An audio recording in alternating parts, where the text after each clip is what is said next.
दोस्तों, मेरा नाम रजनी है। मैं 25 साल की लड़की हूँ और मैं देहरादून में रहकर पढ़ाई कर रही हूँ। मेरे जुड़वा भाई, जिसका नाम विक्रांत है, वह चेन्नई में पढ़ाई कर रहा है। कल शाम को देहरादून आया था क्योंकि हम दोनों ही अपने घर जयपुर जाने वाले थे। जैसा कि आपको पता है, हम दोनों भाई बहन जुड़वा है। इसलिए जुड़वा भाई बहन होने के कारण हमारा मानसिक और भावनात्मक रिश्ता एक अद्वितीयता से युक्त होता है। हमारा संयुक्त जन्म होने के कारण हमारा विचारशील और समझदार मानसिकता विकसित होता है। हम न केवल गर्भ में माता के पेट में एक साथ रहे हैं, बल्कि हमने इस सांसारिक जगत में एक साथ आवेदन किया है। हमारा एक साथ होना हमें अपनी जीवन की प्रारंभिक दौर में सामरिकता और सहयोग के अद्वितीय अनुभव प्रदान करता है। हमारे जुड़वा होने के कारण हम आपसी संबंधों में एक साथी के रूप में अपनी प्राथमिकताओं और सपनों को समझते हैं। हमारी अद्वितीय जुड़वा बंधन ने हमें एक दूसरे के साथ गहरी आपसी अवगति और आनंद का अनुभव कराया है। हमने बचपन से ही एक साथ रहने की आदत बना ली थी। हम दोनों की एक साथ ही प्रकृति थी, जो हमें सदैव मिलकर खेलने की और मनोरंजन करने की आदत बना देती थी। हमारी खिलौनों की डबल प्रतिष्ठा थी और हम साथ में घूमने और खेलने के लिए हमेशा तत्पर रहते थे। खाने की आदत भी हमारे बीच साझी थी। हम दोनों को उन खाने की स्वादिष्टता का आनंद लेने का एक साथी मजा होता था। हमें अपने माता पिता का प्यार भी दोनों को एक समान रूप से मिला है। वे हमेशा हमारे साथ सहयोग और प्यार बांटते रहते थे, जिससे हमें सुरक्षित और प्रशंसा की भावना का अनुभव होता था। हमारे माता पिता का प्यार हमें स्वीकार्यता और सम्मान की भावना सिखाता था। पहले कभी हमें ऐसा लगा ही नहीं था कि हम दोनों भाई और बहन हैं, क्योंकि हम एक साथ बचपन का समय बिता रहे थे। हमारा संयुक्त खेलने, मस्ती करने और साझा करने का अनुभव उस अवधि में ऐसा महत्वपूर्ण था कि हमारे बीच कोई भी भेदभाव का एहसास नहीं होता था। हमारे लिए हमारा संयुक्त अस्तित्व सिर्फ खुशी और मजेदार पलों से भरा था। लेकिन जब हम जवान हो गए, तब हमें यह जानने का अनुभव हुआ कि हम दोनों अलग अलग हैं और हमारी व्यक्तिगतता में भिन्नताएं हैं। हमारे रुचियों, दृष्टिकोणों और सोच की परिकल्पनाओं में अंतर हो गया था। इस नए चरम पर हमें अपनी अलग-अलगता और स्वतंत्रता को स्वीकार करना पड़ा और हमें यह समझना पड़ा कि हम दोनों अपने आप में अनुपम हैं और एक दूसरे की समझ के लिए समय देने की आवश्यकता है। इस प्रकार हमने अपने द्वंद्वी भूमिका में स्वयं को स्वीकार करते हुए एक नई चरम पर हमारे संबंध को मजबूती और समझ की गहराई के साथ विकसित किया है। हम आपसी समझ और सम्मान के माध्यम से हमारे अंतर्निहित रिश्तों को महत्वपूर्णता देने में समर्थ हो गए हैं। जैसे हम बड़े हो गए, हमारे माता पिता भी हमें अलग अलग सुलाने लगे थे। यह उनका मानसिकता का परिणाम था, जो जवान लड़का और लड़की के बीच संबंध बढ़ने के साथ होता है। वे जानते थे कि जवान युवक और युवती को एक साथ रहने की अनुमति देना उचित नहीं है, भले ही वे भाई और बहन के रिश्ते में हो। इसके पीछे कई कारण हो सकते हैं। पहले तो सामाजिक मान्यताओं और संस्कृति के अनुसार एक भाई और बहन को अलग अलग रहने की अभिप्रेति दी जाती है, क्योंकि इससे उनके बीच एक सही और निष्पक्ष रिश्ता बना रहता है। इसके अलावा जवान लड़का और लड़की के बीच संबंध की दृढ़ता और सामरिकता को बनाए रखने के लिए उन्हें अलग अलग रहने का निर्णय लेना उचित सिद्ध होता है। इस तरह की बातों का समझना और स्वीकार करना हमें समय लगा, परंतु जब हम यह समझ गए कि यह विचारधारा हमारे उचित उन्नयन और विकास के लिए है, तो हमें इसे स्वीकार करने में कोई संकोच नहीं था। हम दोनों ने एक दूसरे की अस्तित्व में स्वतंत्रता को स्वीकार किया और एक दूसरे की स्वतंत्रता की प्रशंसा की। हम यह जान गए कि हमारी अलगाववादी पहलुओं को समझने से हमारे संबंधों में गहराई और मजबूती आती है। इस प्रकार हम अपने माता पिता के तर्कों को समझने के बाद एक नए दृष्टिकोण से अपने भाई बहन के साथी संबंध को नई दिशा दी।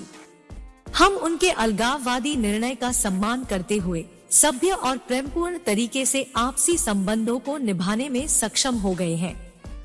हम यह समझ गए हैं कि वास्तविक समझदारी और आपसी संबंध तभी स्थापित होते हैं जब हम दूसरे की स्वतंत्रता और अद्वितीयता की आदर करते हैं। जैसा कि आप भी जानते हैं, जब भाई बहन जवान हो जाते हैं, वे कभी भी एक साथ नहीं सोते हैं। यह घटना कल रात को हुई थी और इसकी वजह थी, मैं वर्तमान में देहरादून के मुखर्जी नगर में एकल रूम में रहती हूँ और IAS की तैयारी कर रही हूँ। मेरा भाई चेन्नई में इंजीनियरिंग कर रहा है और उसका लास्ट सेमेस्टर चल रहा है। हम दोनों ही हमारे होम टाउन जयपुर जाने का इंतजार कर रहे थे और एक साथ जाने की योजना बना रहे थे, इसलिए उसने देहरादून आने का निर्णय लिया था ताकि हम उसके साथ जा सके। देहरादून और चेन्नई के बीच की दूरी के कारण हमें अपने घर जयपुर जाने के लिए एक साथ यात्रा करनी पड़ती है। हम दोनों अपने परिवार को देखने और उनके साथ वक्त बिताने की इच्छा रखते हैं और इसलिए हमें एक साथ जाने का प्लान बनाना होता है। हमारा आना और जाना इस योजना का हिस्सा बन गया है, जिससे हम दोनों को खुशी और संतुष्टि मिलती है। मेरे अकेले रहने का विचार और IAS की तैयारी करने की वजह से मैं अपने खुद के आवास में रहती हूँ। यह मुझे चिंता मुक्त और अधिक निर्धारित समय देने में मदद करता है। वहीं मेरा भाई चेन्नई में अपने कॉलेज में हॉस्टल में रहता है और अपने अध्ययन के समय वहां निवास करता है। हमारे बीच अन्यायपूर्ण और स्थानिक दूरी के कारण हमें अधिक उम्र में एक साथ नहीं रहने का निर्णय लिया गया है। इस प्रकार हमारे साथ जाने का प्लान एक साथी, साझेदारी और बंधन का व्यक्तिगत प्रकटीकरण है। हमारी यात्रा के दौरान हम एक दूसरे के साथ यात्रा करके बहुत सारे अनुभवों, स्मृतियों और अवसरों का आनंद लेते हैं। हमारे लिए एक साथ जाना हमारे बंधन को मजबूत करता है और हमें साथी के रूप में अपनी प्राथमिकताओं को प्रकट करने का अवसर देता है। शाम के लगभग 10 बजे मेरा भाई आ गया। हम दोनों बाहर जाकर ढाबे में खाना खाने के बाद वापस आए, लेकिन जब सोने का समय आया हमारे पास एक ही रजाई थी, इसलिए हम दोनों को अलग अलग सोने का विकल्प नहीं था क्योंकि देहरादून में बहुत ठंड हो रही थी। इस सत्यापन में हमने यह निर्णय लिया कि हम दोनों एक साथ ही सो जाएंगे। मैंने अपने मोबाइल पर अपनी पसंदीदा कहानी को पढ़ना शुरू कर दिया क्योंकि मैं हर रात इस वेबसाइट पर स्टोरी पढ़कर ही सोती हूँ। इस बीच मेरा भाई अपनी गर्लफ्रेंड के साथ रोमांटिक बातें कर रहा था। मैंने उसके मोबाइल पर एक नजर डाली तो पता चला कि वे दोनों अशोभनीय वार्तालाप कर रहे थे। यह घटना मेरे और मेरे भाई के बीच में एक अनुभव का परिणाम थी जिसने हमारे संबंधों पर असर डाला। मेरा भाई की व्यक्तित्व में एक बदलाव आया था और मैंने भी उसके साथ के प्रति विश्वास खो दिया। हमारे बीच का विश्वास और संबंधों की प्राथमिकता पर एक अंतराल बन गया था। मेरी मनोदशा नाराजगी और निराशा के आभास से भर गई थी और मैंने एक विचार आदान प्रदान करने का निर्णय लिया। यह चरित्रवादी परिस्थिति जो घटी, न केवल हमारे बीच के बंधन को प्रभावित किया बल्कि भाई बहन के संबंधों के प्रति मेरे विचारों को भी बदल दिया। यह एक साधारण रात की घटना थी जो हमारे बीच की पहली टकराव को दर्शाती थी, जिसने हमें यह यकीन दिलाया कि हम दोनों को एक दूसरे की गंदी सोचों और आदतों से दूर रहना होगा। अब वर्तमान में मेरा भाई अपनी गर्लफ्रेंड के साथ अशोभनीय वार्तालाप कर रहा था। जब मैं इस वेबसाइट पर कहानियां पढ़ रही थी, तब मैं भी एक रोमांटिक विचारधारा में चली गई थी। हालांकि मेरे मन में ऐसी कोई इच्छा नहीं थी। मैं नहीं जानती थी कि कहानियां पढ़ते पढ़ते लगभग 1 घंटा बीत चुका था और इसके बाद मुझे नींद आ गई थी। मुझे यह भी नहीं पता था कि मैं कब सो गई, क्योंकि मुझे इसकी जागरूकता नहीं थी। हालांकि मेरा भाई देर से सो गया था और इसके कारण शायद वह मेरे साथ कुछ नहीं कर सका। यह सब देखकर मुझे आश्चर्य हुआ कि मैं और मेरा भाई कैसे इतने अलग हो गए हैं। हम दोनों ने बचपन से साथ रहा है, प्यार और सहयोग के संबंध बनाए रखा है और हमारी अभिलाषाएं भी समान है। लेकिन हमारे रुचि और आदतें अब पूरी तरह से अलग हो गई है। वह रोमांटिक बातें कर रहा है, जबकि मुझे खुशी मिल रही थी कि मैं कहानियां पढ़ रही थी। हम अब अपने स्वतंत्र रास्ते पर चल रहे हैं और इसके कारण हमारे बीच में अंतर आ गया है। मेरे भाई के साथ उनकी गर्लफ्रेंड के बारे में मुझे चिंता हुई और मैंने उनसे बातचीत की। मैंने उन्हें समझाने की कोशिश की कि उनकी व्यवहार शुद्ध नहीं है और इससे किसी को हानि पहुंच सकती है। मैंने उन्हें उनकी गलती के प्रति चेतावनी दी और उन्हें यह समझाया कि एक स्वस्थ और संगठित संबंध में विश्वासघातक चरित्र के व्यवहार से बचना चाहिए। हमने समझौता किया और अपने समझौते के बाद हम दोनों खामोशी में सो गए और नए दिन की आशा की। अगली रात मुझे लगा कि सीधे कहना या कार्यवाही करना शायद सही नहीं होगा, इसलिए मैंने सबसे पहले अपने भाई के पास जाकर यह बोला, भाई तुम क्या कर रहे हो? मैं तुम्हारी बहन हूँ, उसने उत्तर दिया। दरवाजा बंद है और कोई नहीं है, आप खुद बताएं मैं क्या करूँ? मैं तुम्हारे शरीर को देखकर कायल हो गया हूँ। मुझे रोको नहीं, आज मैं जी भर के तुम्हें प्यार करने दो, मैंने उत्तर दिया। पर भाई बहन का प्यार का मतलब यह नहीं होता है। यह मेरे लिए एक अच्छा समय नहीं था, इसलिए मैंने सोचा कि मैं इसे संभालने की कोशिश करूं। मुझे अपने भाई को समझाने की जरूरत थी कि हमारे बीच में भाई बहन का प्यार एक अलग मतलब रखता है। मैं उसे बताना चाहती थी कि भाई बहन का प्यार साझा भावना, संवेदनशीलता और सहयोग पर आधारित होता है, जबकि उसका जो व्यक्ति उसे प्यार करता है, उसका यह मतलब नहीं होता है कि वह उसके शरीर के प्रति रोमांटिक भावनाएं रखता है। मैंने उससे बातचीत की और उसे समझाने की कोशिश की कि वह संवेदनशीलता और संवेदना को समझे और स्वीकार करे। हमने वार्तालाप किया और बाद में मैंने अपने भाई को समझाया कि उसे अपनी हरकतों पर नजर रखनी चाहिए और उचित मार्ग पर चलना चाहिए। उसने मेरे सवाल का जवाब देते हुए कहा, तुम खुद बताओ, माचिस और पेट्रोल जलने के बाद क्या होगा?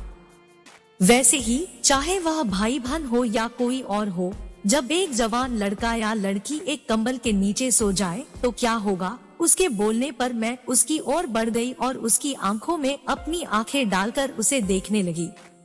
इस प्रक्रिया के दौरान हम दोनों एक दूसरे के करीब आ गए। धीरे धीरे हम दोनों ने एक दूसरे को अपनी बाहों में आने दिया। यह मामला मेरे लिए एक अद्भुत और असाधारण अनुभव था। उसके शब्दों से मुझे आश्चर्य हुआ कि हम दोनों को कैसे एक ऐसी स्थिति में ले आया गया था जिसमें हमारी भावनाओं और आकर्षण की ऊर्जा एक दूसरे के साथ मिली जा रही थी। मैं उसके आंखों में देखकर उसके मन की बातें पढ़ रही थी और उसे मेरी दृष्टि से व्याप्त होने का अनुभव हो रहा था। हम दोनों एक दूसरे के करीब आ गए और हमारी बाहों ने एक दूसरे को लिया। यह पल मेरे लिए एक रोमांटिक और आनंदमय अनुभव था। हम दोनों ने एक दूसरे के साथ अपने भावनात्मक संबंध को अनुभव किया, जो हमारी विशेषता, संबंध और विश्वास का प्रतीक है। इस पल के द्वारा हम दोनों ने एक दूसरे के प्रति अपनी समर्पण को साझा किया और आपसी संबंध में एक नई मिठास महसूस की। हमारी आग और प्रेम की ऊर्जा ने हमें एक दूसरे के साथ संयुक्त किया और हमने यह अनुभव किया कि एक सही संबंध जब दो आत्माएं एकजुट होती हैं, तो वे एक नई प्रकृति में गहराई से सुलभ हो जाती है। मैं अपनी दूसरी कहानी को जल्द ही इस चैनल पर लेकर आने वाली हूँ। मेरी यह कहानी भी आपको उत्साहित करने, मनोरंजन करने और सोचने पर प्रेरित करने का प्रयास करेगी। मेरे इस नए कथानक की तैयारी चल रही है और मैं निरंतर मेहनत कर रही हूँ ताकि मैं आपको एक शानदार और यादगार अनुभव प्रदान कर सकूं। तब तक के लिए मैं आप सभी प्यारे दोस्तों को मेरा धन्यवाद देना चाहती हूँ। आपने मुझे अपना समर्थन दिया है और मेरे साथ इस सफर पर चलने का संकेत दिया है। आपकी प्रतिस्पर्धा, प्रेरणा और प्रतिक्रियाएं मुझे नई कहानी को लिखने के लिए प्रेरित करती है। आपका साथ मेरे लिए अत्यंत महत्वपूर्ण है और मैं अपनी प्रतिभा को आपके साथ साझा करने के लिए हमेशा आपकी सेवा में हूँ। इसलिए अगली कहानी की तैयारी के दौरान मैं आपको यहाँ जुड़े रहने के लिए आमंत्रित करती हूँ। आपका स्नेह, प्रतिक्रिया और सहयोग मेरे लिए महत्वपूर्ण है और इसके माध्यम से मैं आपके साथ जुड़ी एक साथी के रूप में आपके अनुभवों से सीखना चाहती हूँ। ताजगी भरे उत्साह के साथ मैं अपनी अगली कहानी को आपके सामने प्रस्तुत करने के लिए उत्सुक हूँ। इस बीच आपके सभी दोस्तों को मेरा प्यार भरा नमस्कार और आपके साथ बने रहने की शुभकामनाएं। धन्यवाद।